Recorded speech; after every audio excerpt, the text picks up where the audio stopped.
the idea of unconditional, like your peace is without conditions. Yeah. Love Yeah. is without conditions. Right. Yep. I mean, that's so important. It's like what you were saying yesterday, referring to the lesson. It's don't tell God how to find you. He knows how to find you. That's right. So it's like unconditionally accept peace, no matter what it looks like, because God is present. That's right. Yeah. So what are we doing today, dear? We're doing lesson 211, which is a review lesson, and it's a review of 191. I am the Holy Son of God Himself. Well, of course, it's wrapped around but with this idea, I am not a body, I'm free, I'm still as God created me. Right. But this idea, I am the Holy Son of God Himself, I have always found that challenging. And so I kind of like to take it apart and look at some of the words, the individual words, and see how that fleshes out the meaning so that it's not so incredibly cosmic. Okay. I mean, it's kind of hard to pick up on, hey, your hair looks pretty good.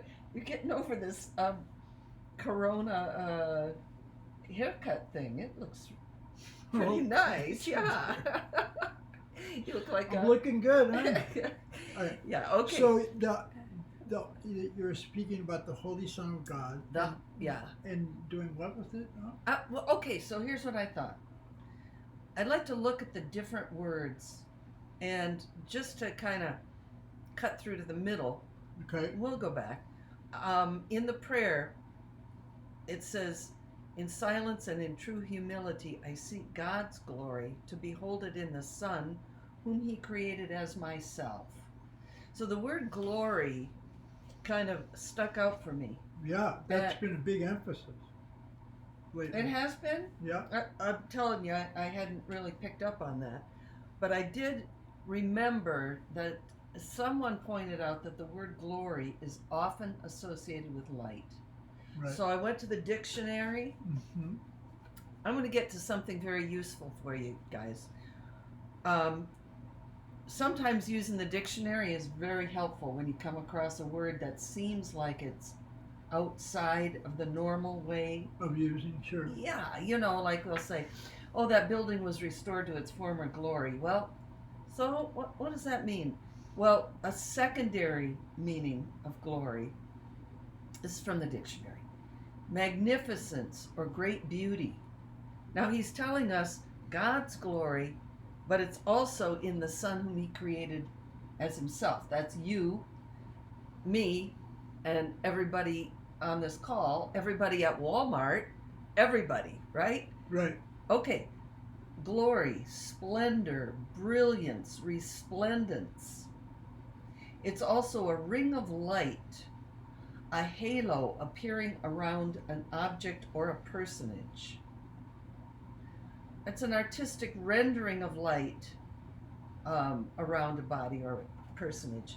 So it seems to be associated with light. Yeah. Like looking for another person's glory is looking for the presence of God in them. But go ahead. Then I went to with my iPad. I went to the search function on our website.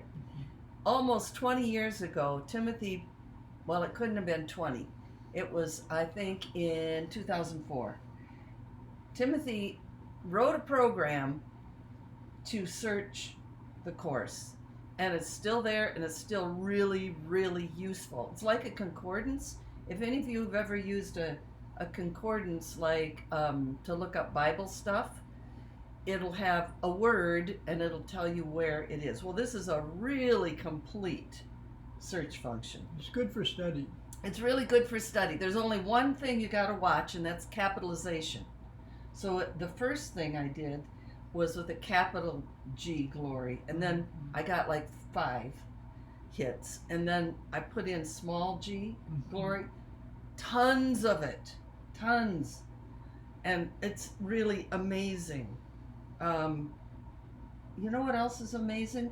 When I was just like scrolling through, looking at these paragraphs that the word glory is embedded in, how many times power and glory, power and glory, power and glory. And he's talking about us. Right. You know, one of the reasons I did that, or why you can do a keyword search, is you begin to see the connection. Right. I mean, the Course is talking about the reality of oneness. We're one. And the structure of the Course reflects that oneness in the sense that if you get one of the ideas, get one of them good, you'll get them all. And so you begin to see the connections between that.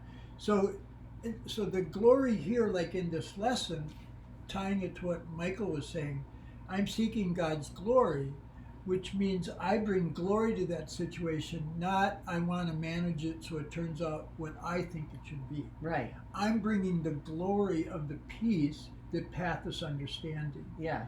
And it's not just in the Creator, it's in creation too. Yes. Yeah. Right? Yes. So when my parents, my father was a non-dualist in World War II, and they named me Timothy, which means honoring God, or it means honoring the Logos, the middle sound, Om, Timothy, honoring the Word of God. So all my life it was the idea of honoring God, but when I took up the Course, it's honoring us. It's honoring us as the creation of God. Yeah. Because you can't see yourself as degraded or bad and not see God that way. Mm-hmm. That's why it's so important to get our true nature. Right. Because how we see ourselves is how we're going to see the world. Yeah. Right? Yeah. And that glory and power is so important in this aspect, because what he's saying to us is we're afraid of our freedom and we're afraid of our power. Why? Because we still think we used it to separate from God. And God's going to kill us for it. And he's going to get us for it. So that idea of freedom and power is so tied to glory.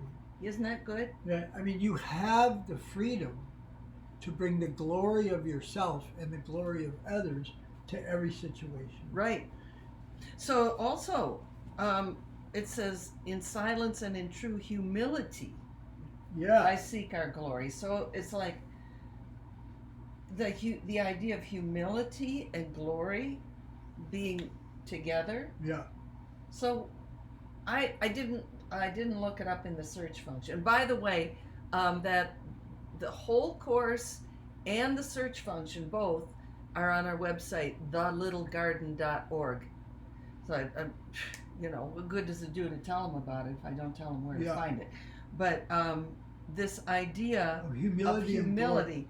Well, just even the idea of humility, where he says, it's not humility to say I'm little and small. That's it. So humility is part of glory, because what humility doesn't say how little I am. Humility says there is a great power that works through me. Works through us. Works through us. If God says we're glorious, it would be arrogant to dispute that. Yeah. Right? Well, it was interesting hearing Michael talk about the police and that kind of, it made me think of crimes and stuff. And there's an interesting thing in India, in Hinduism, when a small child, and it's not for everything, when a small child steals something, they're coming from deprivation when they do that. So the way they solve that problem is they give a gift to the child to show them that what you need is there for you. And all they're looking for is love in the first place. So whatever gift you give. Right. So they realize I don't have to exploit this situation to understand my glory. I just stand on who I am. Yeah. Right?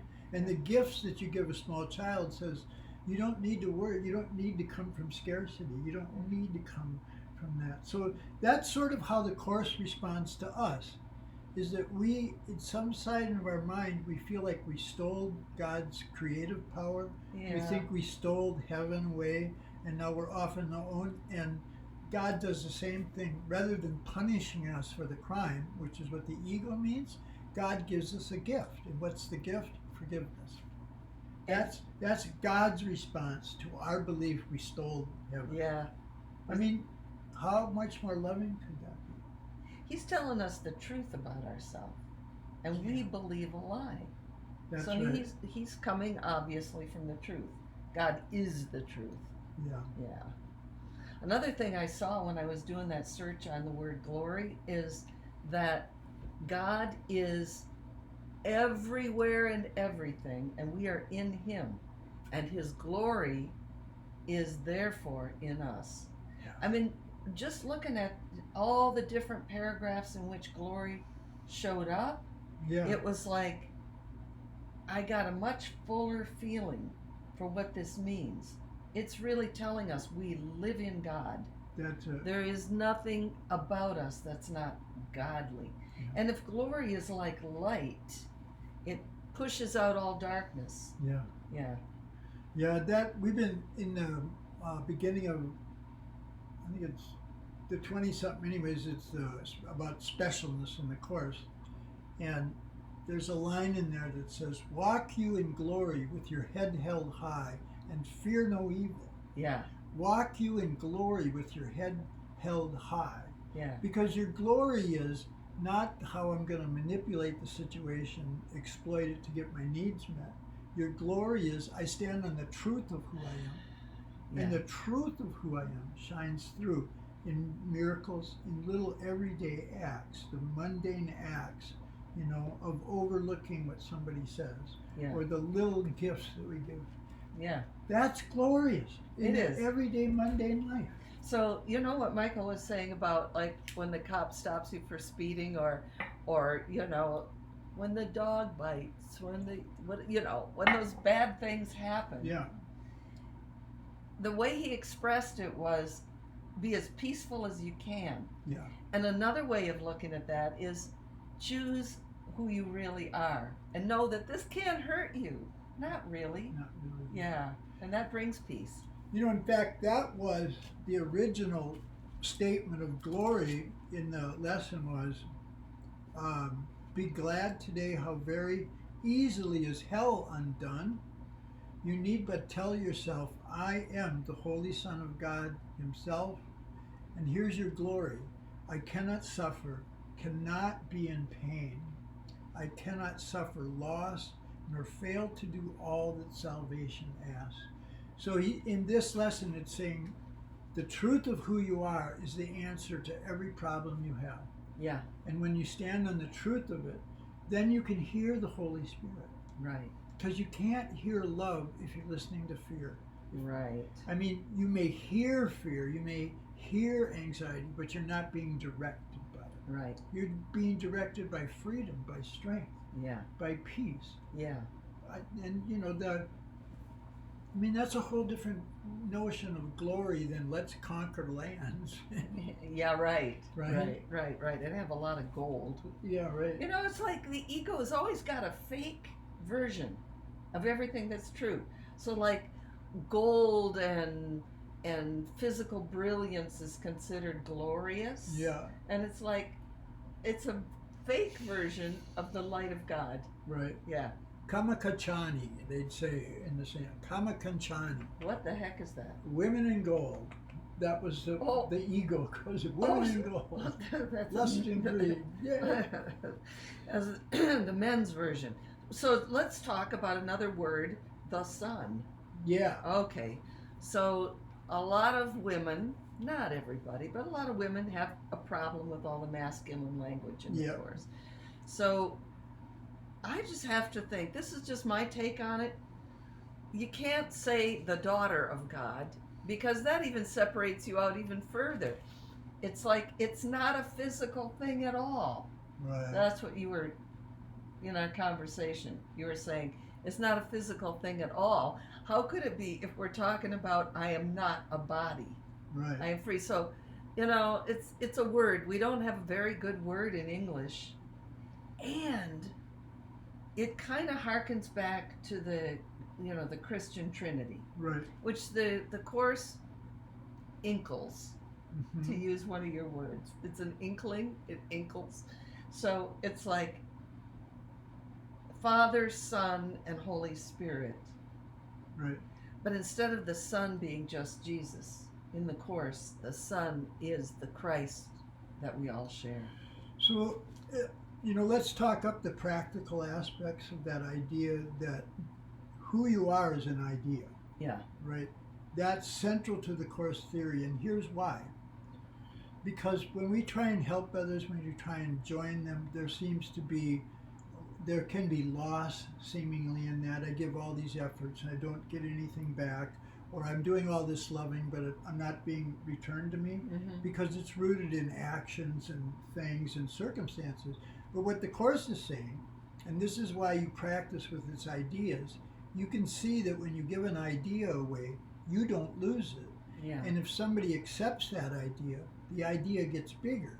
So that's how the Course cancels the physical laws here.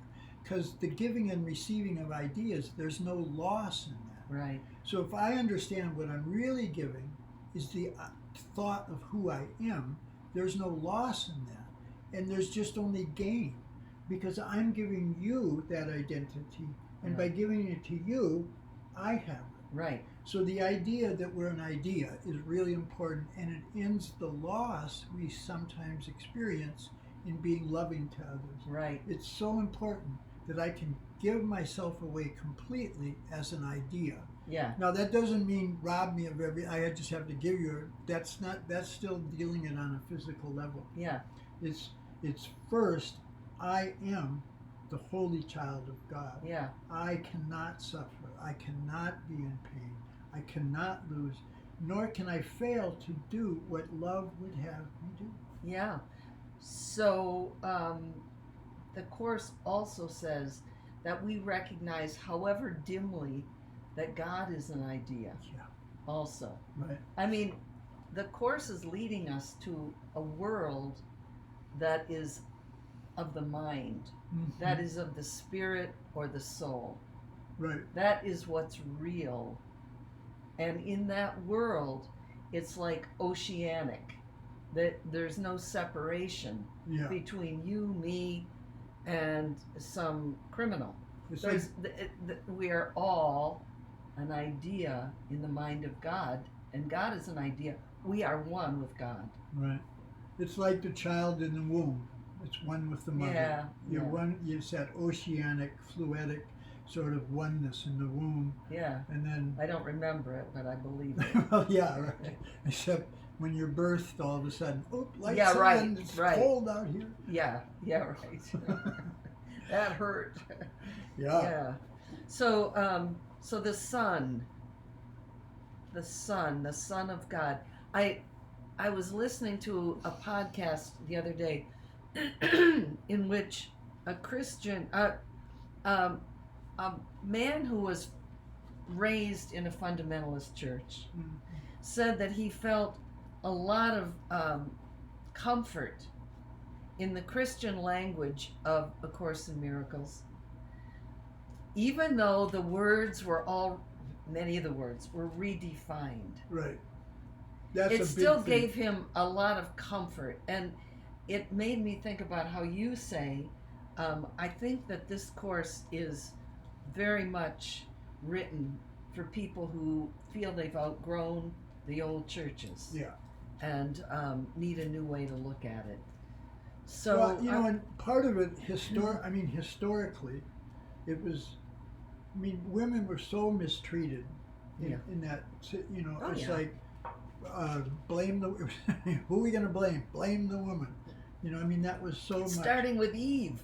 Yeah, right. Blame the woman. So it's tough when you hear the language, but it's really meant to say you're an idea. And as an idea, there is no loss within you. Yeah. And it's the idea of love. Yeah. And another thing that I like with the word son is to substitute S-U-N. Yeah. It's like, you saw a show last night, what's it called? The Universe? The series called The Universe? Yeah. And you were telling me today about the sun, S-U-N. It's unbelievable how powerful it is. Yeah. It's like this, like you can fit, it's like this hydrogen and helium constant explosions. Yeah. Constant explosions. Yeah, with millions of Earths in volume and all of that. But that's basically what we eat is canned sunlight. Yeah. That's what's in the food. Yeah. So it's like a symbol to me. It's like you have the sun, but it's constantly radiating out. Yeah. And there's that idea of glory again, you know? And you can't separate a sunbeam from the origin. Right. It's like continuous.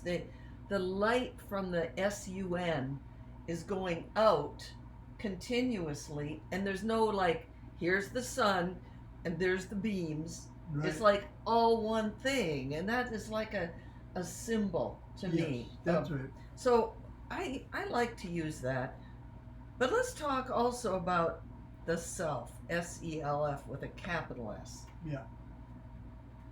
Tell me about that.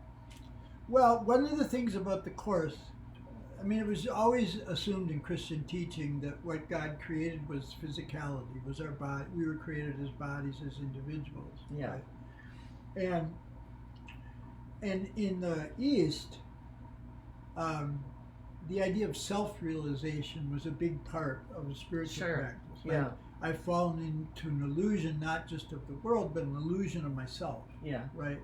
So that the Course would bring self-realization into our practices is really important, because knowing that we're that one self gets rid of the sort of I'm going to live just from my personal standpoint. I'm just going to live from my little self. From my body. From my body, right? I'm going to live from this larger self. Right? And so the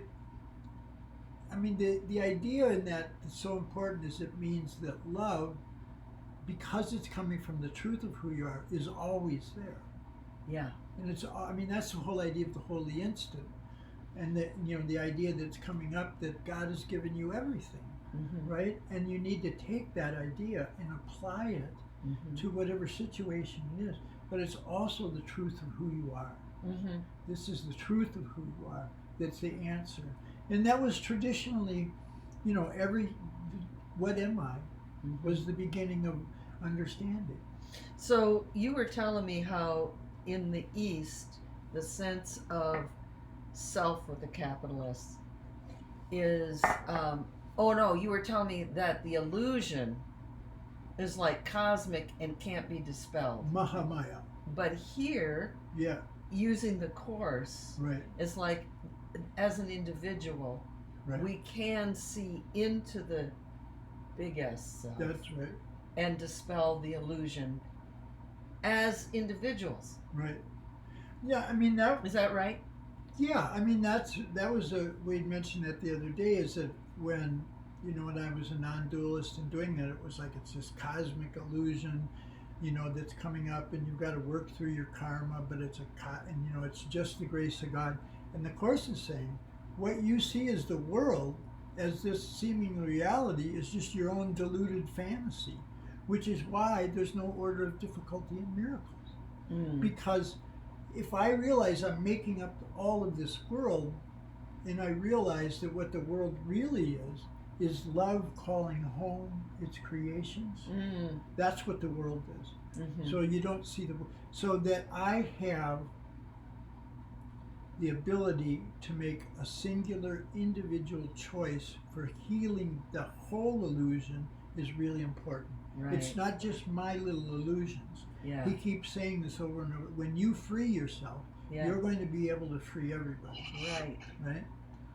So in a sense, I had the image of a movie theater when you were talking.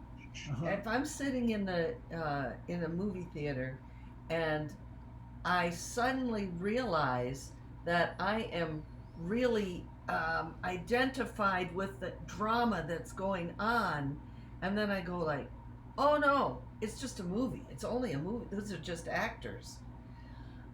I, sitting there in the movie theater, can recognize that and share that idea in my little metaphor here.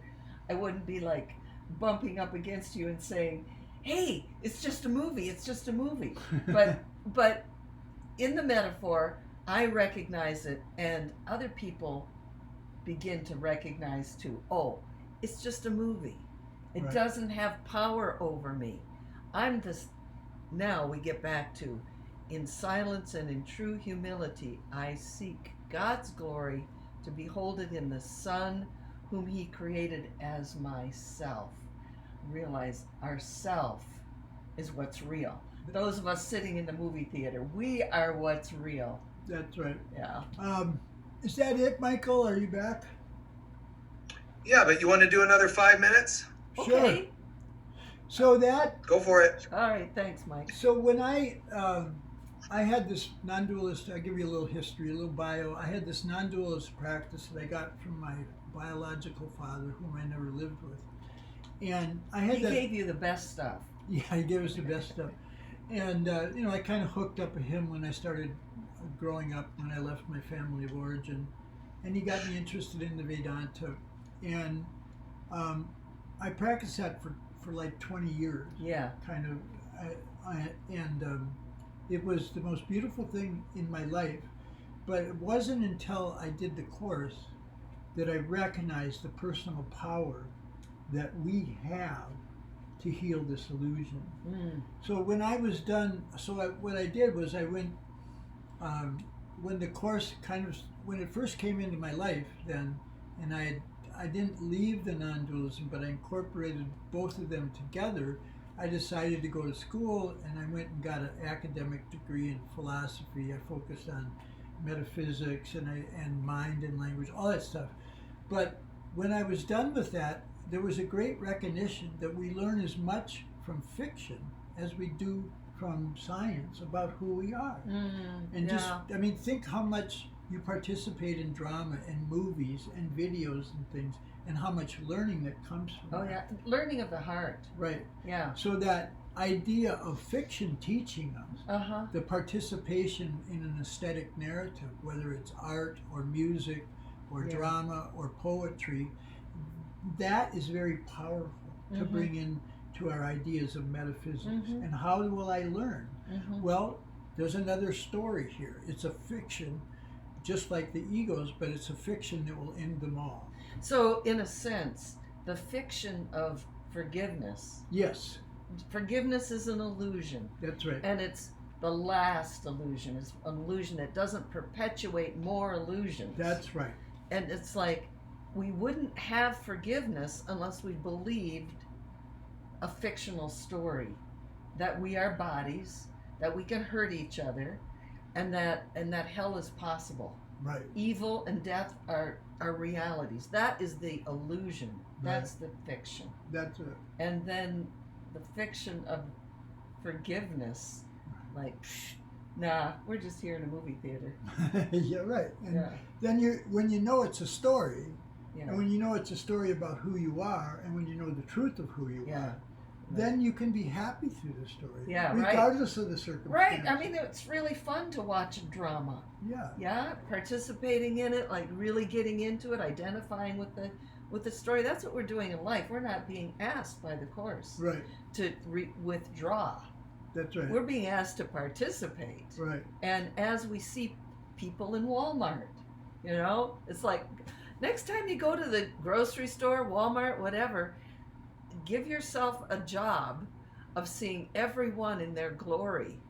Yeah. That's really fun. Right. It's like you see the guy he's really obese and his pants are down and you see his crack and the whole deal and you say, that's the Son of God. Thank you for showing up. You're adorable. Try it. It really changes your sense of who you are. And then, again, when you're standing on the truth of who you are, it goes back to the peace Michael's talking. It doesn't have conditions. Yeah. Your peace is unconditional, so you're not going up and down with the vicissitudes of life. Sometimes it happens, sometimes it doesn't. Right. But when it's the truth you're standing on, how could that change? Yeah. That can't. It's constant. Yeah. Yeah. I think we're